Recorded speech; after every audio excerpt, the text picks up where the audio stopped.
We are in South Africa right now. We are on the verge of greatness.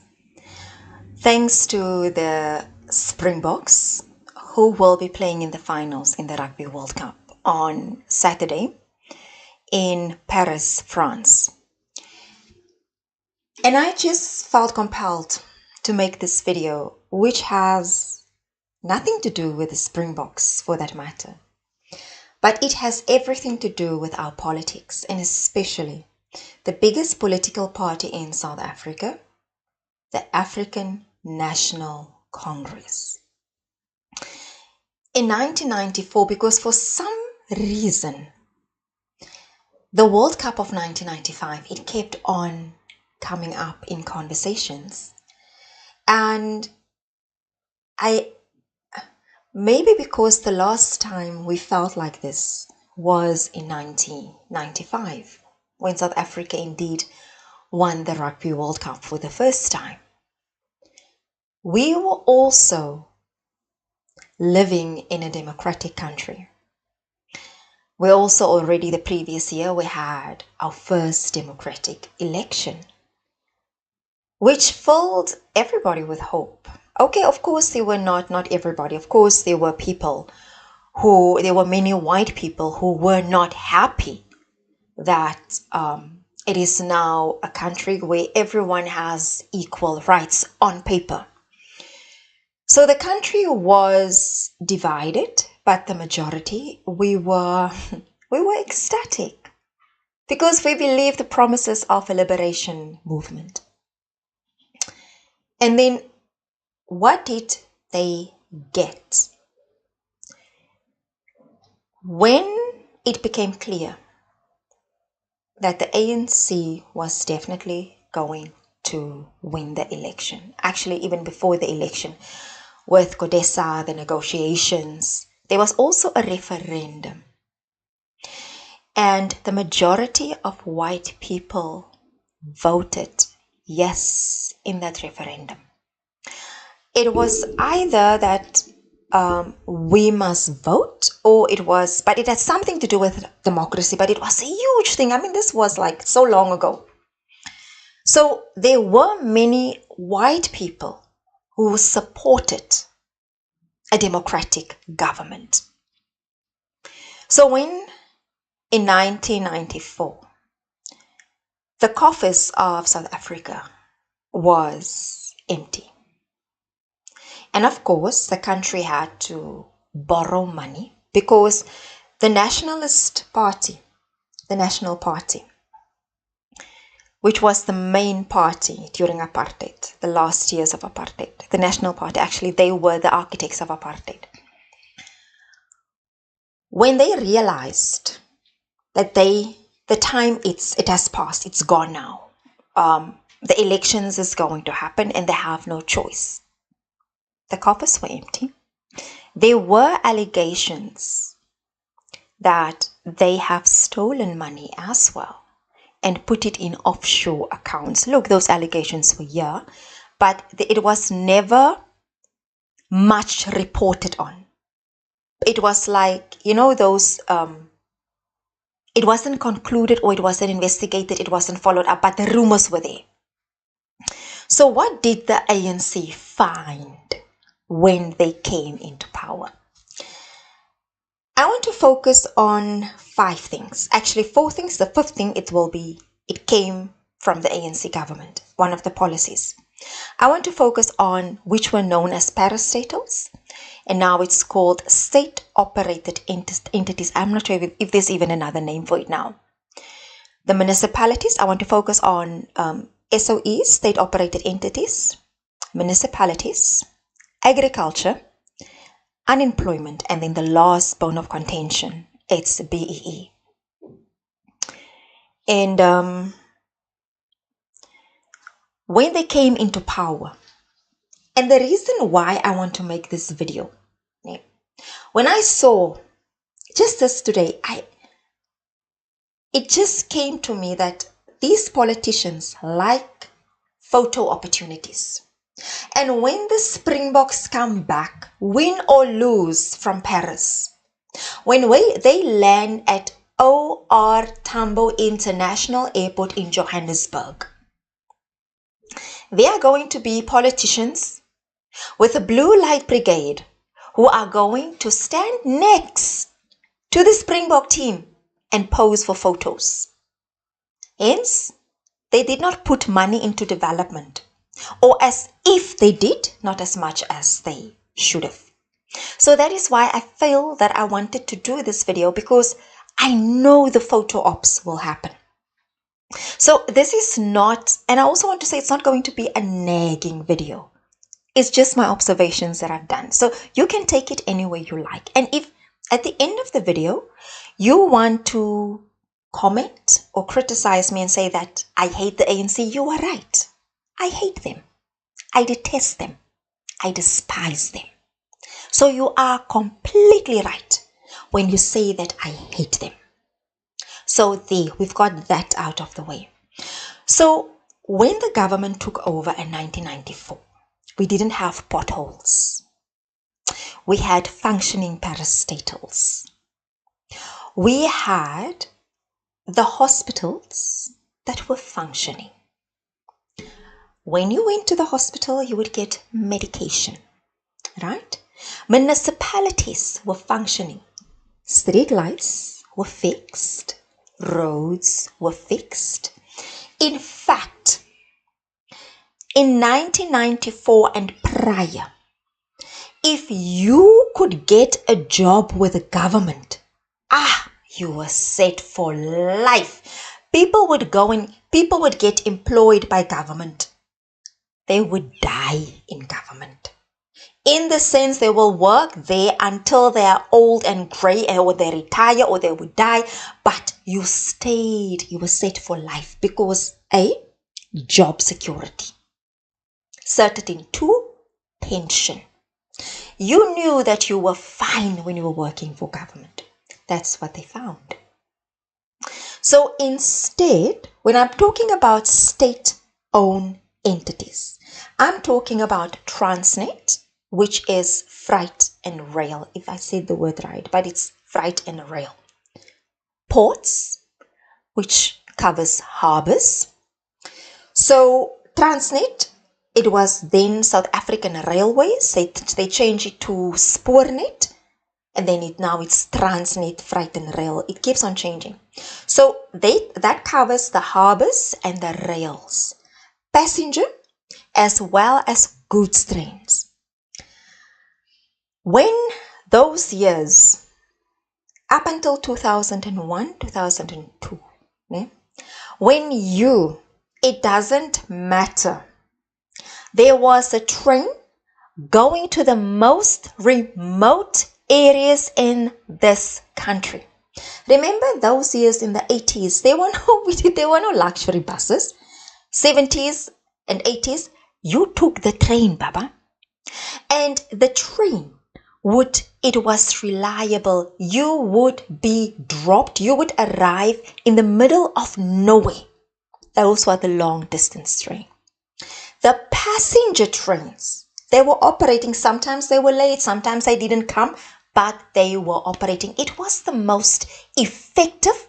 I can't say effective. It was the most affordable, the cheapest mode of transport. Those were the trains. You had Metro Rail. You had it was Metro Rail, Spoornet. Spoornet was for the goods trains. Metro Rail was passenger trains. Shozaloza Mail, long distance trains. And then at the harbors, that was what the ANC found. It was operational. Let's look at municipalities. Oh, no, with parastatals, also under parastatals, it's your SABC, South African Broadcasting. It was SAA, South African Airlines. It was Denel. We made our own weapons. It was Denel, the post office. These were all functional. I might have left out some, but just to give you an idea of what I'm talking about. So it's Transnet. It is Denel. It is SABC. It's SAA. Oh, and how can I forget the big one? Eskom, electricity. So it was operating, it was functional. The parastatals. Look, let's face it. The apartheid government were not angels. They were not. But they made sure of one thing. Those evil people, those cruel people, made certain of one thing. If it affects this country, it will function. So, they made sure roads were fixed in certain areas. Because remember, in many predominantly black areas, it was not the same story. But, and please, I just want to be clear, I am not supporting apartheid. I am not saying that they were horrible, monstrous human beings. This is not about the system apartheid. This is about the structures that were in place when the ANC government took over. So that's parastatals. Let's look, in the post office. You know the postman where he was riding a bike and every day you would come and deliver the mail for us? That's not happening anymore, right? Let's look at municipalities. Municipalities was another thing. The rent office, as we call them back at home, the rent office. They had to make sure that lights were working, streets were fixed, issues were resolved. Water and infrastructure. They had to make sure that it's working and it's operational. And it was working. It was under pressure, but it was working. Let's look at agriculture. Historically, farms were owned by white farmers. But now there are more black emerging farmers. But there's no support from the ANC government. And there's not enough support from the government. And in agriculture, in farming, it is being portrayed as if it's if you're not in the industry, it is being portrayed as only a place where white people operate. What you need to understand about farmers equals food security. More farmers, more food. But now we are importing or exporting. We are exporting some of our top quality food. We are importing. There's now with the chicken with what you call it, what is this bird flu, so-called bird flu, with the bird flu, where there are so many contradicting reports. Now there's talk that we are going to import chicken and we are going to import eggs. That would harm the poultry industry big time. Because how do you compare as a small scale farmer with eggs and chicken that come from outside the country, but it's cheaper for us to buy? So agriculture, this is just one of the examples. Then I want to look at unemployment. Before 1994, or I think up until 2001, I might be wrong, apprentices, nursing colleges, police colleges, teaching colleges. You build an economy from the bottom up. So during the 80s, as well as the early 90s, many companies would take you on, train you as an apprentice, as an artisan. And they would say that we would train you, but when you get qualified, we can't afford to employ you. But you got trained practically with a skill. You didn't have to pay a cent. With the nursing colleges, many of the nurses who are now qualified, they came from nursing colleges, teachers from teacher colleges, police colleges. What did the ANC do?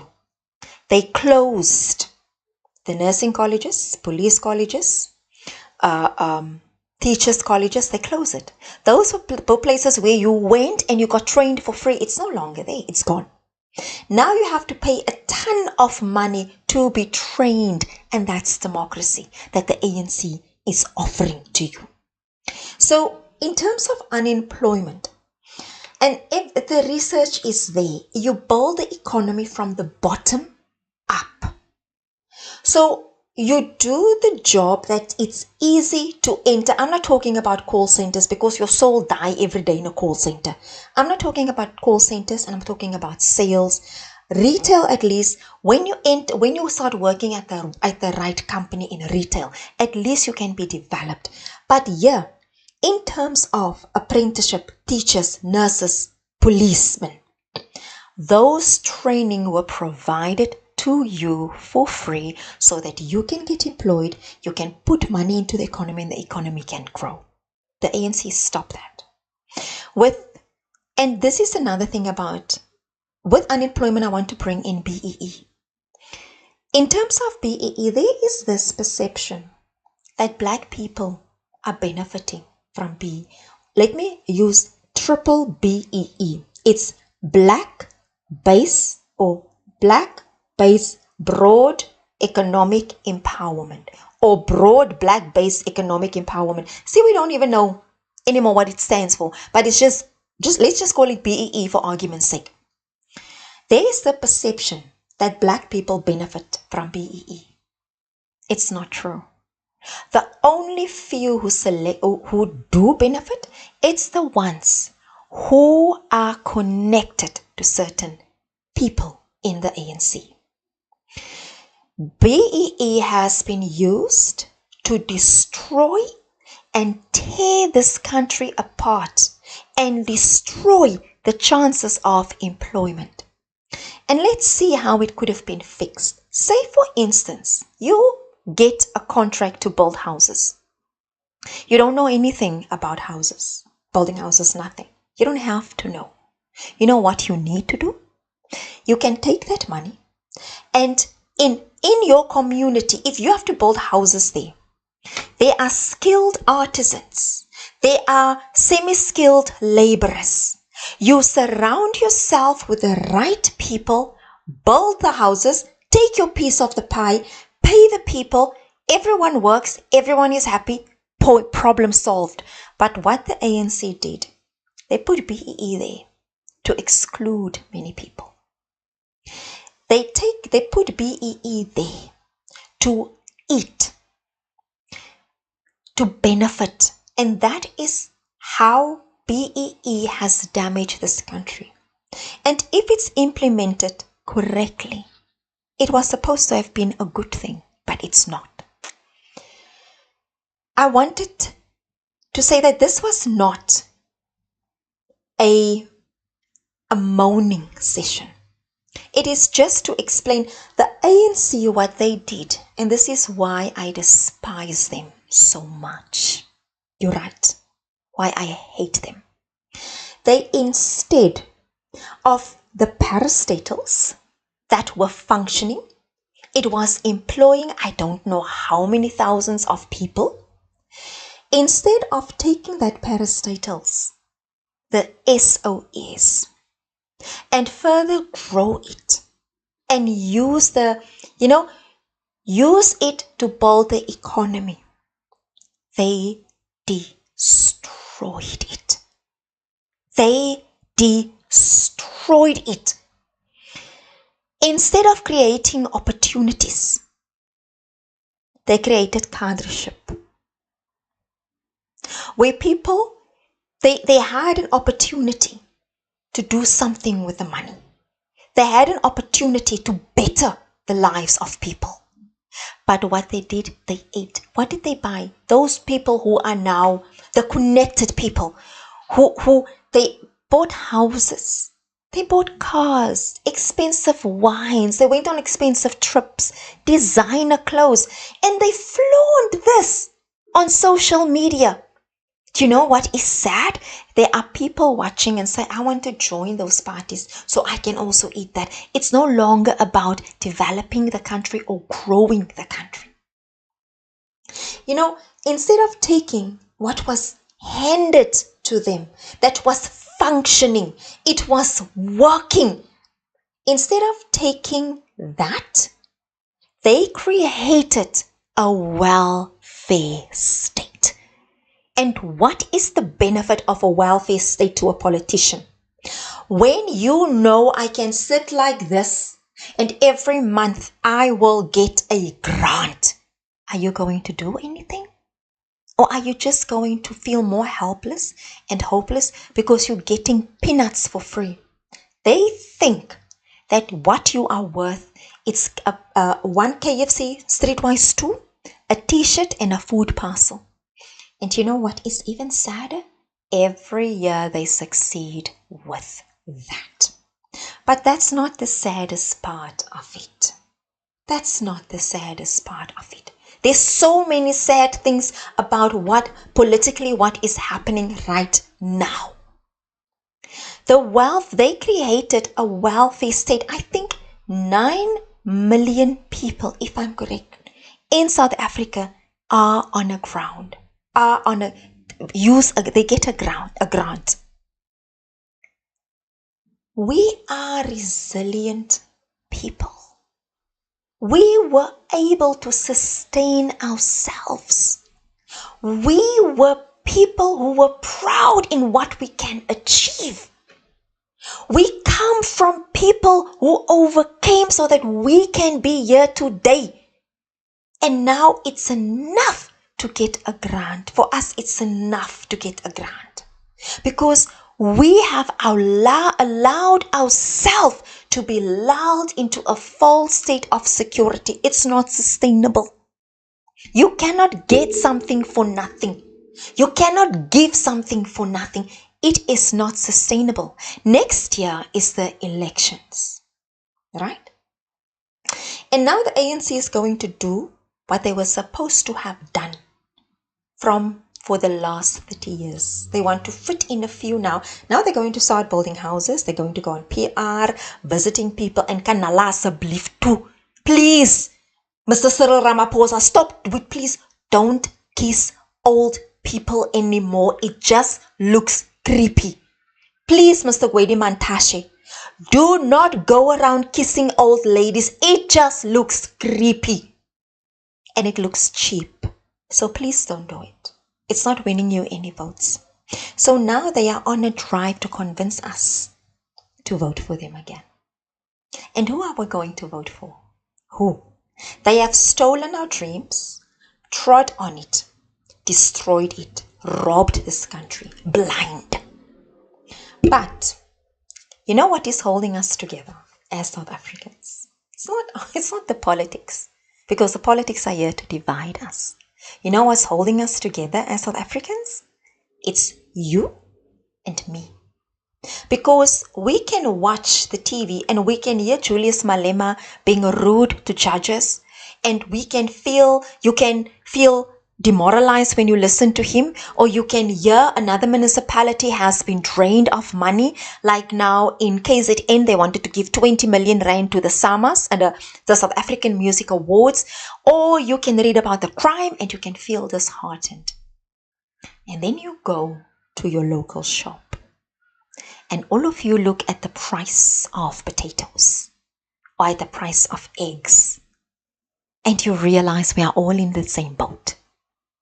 We all want this country to work, and it's up to us to make it work, not politics. Forget about putting your hopes on a political party. The question is, how do we come together as people for this beautiful country of ours? You and me, because this is also what happened when you create a state of dependency. Your citizens begin to forget what they are capable of. You forget what you can do in your own life where you are, because you're waiting for 350 Rand grant. You're waiting for a child grant. And there are so many amazing things happening in our country. And it's not politicians who are making it happen. It's business, It's entrepreneurs, it's ordinary people, someone like you and me who decide I'm going to teach children how to read, I'm going to offer free maths classes, I'm going to volunteer where I can just to make a difference. And that is what counts at the end. So let's look at 2024, what is in store for us. We have the ANC now, who's going to do some miraculous things and who's going to post now when the Springboks come back from Paris. It's going to be as if they have contributed so greatly to the Springboks. So there will be that photo opportunities. So the ANC is obviously the majority party. They're not the government. They are just the majority party. Because sometimes when we talk about this government, we talk about the ANC, but they're not the government. They are the majority party in government. The opposition is the DA. I don't know what to say about the DA. But like someone said, the DA is like people who cried for a car. And when they got the car, they didn't know how to drive it. They hail Cape Town as the city, the province of Western Cape. Of yes, governance is good. But what about the gang violence? What about the homelessness? What about the inequalities in Cape Town?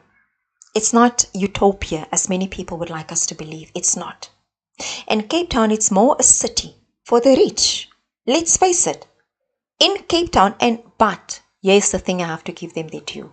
Their schools are functioning. Their hospitals are functioning. That is where they have a big one up over most of the other provinces. So that's the DA. I call them the crybabies. Then let's look at the EFF. Unruly, ill-disciplined, disrespectful, but they have the guts to sometimes say the things that needs to be said, but they are rude. They are very rude and they are very unruly, and they lack discipline. Let's look at Patriotic Alliance, the opportunist, and also identity politics. Ek is vir my mense. I'm the vote for colored. I'm the person colored people must vote for. Well, if you are a party who still focus on identity politics, I don't think that you are worthy to lead this country, because now we need something that can unify us. Let's look at Herman Mashaba, Action SA. It seems as if he has an obsession with foreigners. We want to hear about policies. Mr. Mashaba, you are a well-known person. You are the draw card for your party. We want you to focus on other things except xenophobia, illegal immigrants, and the ANC. We want, and I know corruption, it gets you hot under the collar. It does for all of us. But you need to be vocal about foreign policy. South Africa's relationship with Africa. How are you going to build trade agreements with the rest of the continent? We need those answers, right? Instead of just thinking locally, we need you to come up with solutions. We know many illegal immigrants, some of them are a huge problem in this country. The way you are going about it, it's not solving the problem. So I think that has covered what we have. So right now at the moment, we are devoid of leadership. So we need to take the lead in our own lives, and we need to come together as people. And we need to celebrate who we are. And we must create that excellence in our own lives. We need to remember what it takes to overcome from within ourselves and not cry for a political party. Because what they are going to do now, they are going to come and knock on your door, and they are going to come with food and t-shirts. Food you're going to eat up. You're going to finish it. A t-shirt is going to be worn out, and if the food is finished and the t-shirt is torn and old, what are you going to sit with? Think about that. for a moment. I didn't talk about load shedding. I didn't. That's a story for another day. But for me now, the big issue is the amount of money that has been stolen during state capture, that has been stolen now even from municipalities that's supposed to fix infrastructure and also provide employment. And all of that because a few individuals are eating and there are no consequences. We are tired, but we have not lost hope. Our hope lies in each other. And we need to remember that. We are South Africans. We are Africans. This is our country. And we need to think of how we can rebuild this without politicians. That should be the new conversations. I thank you. Have a wonderful, wonderful day. I just needed to say this. So whoever was watching, thank you so much.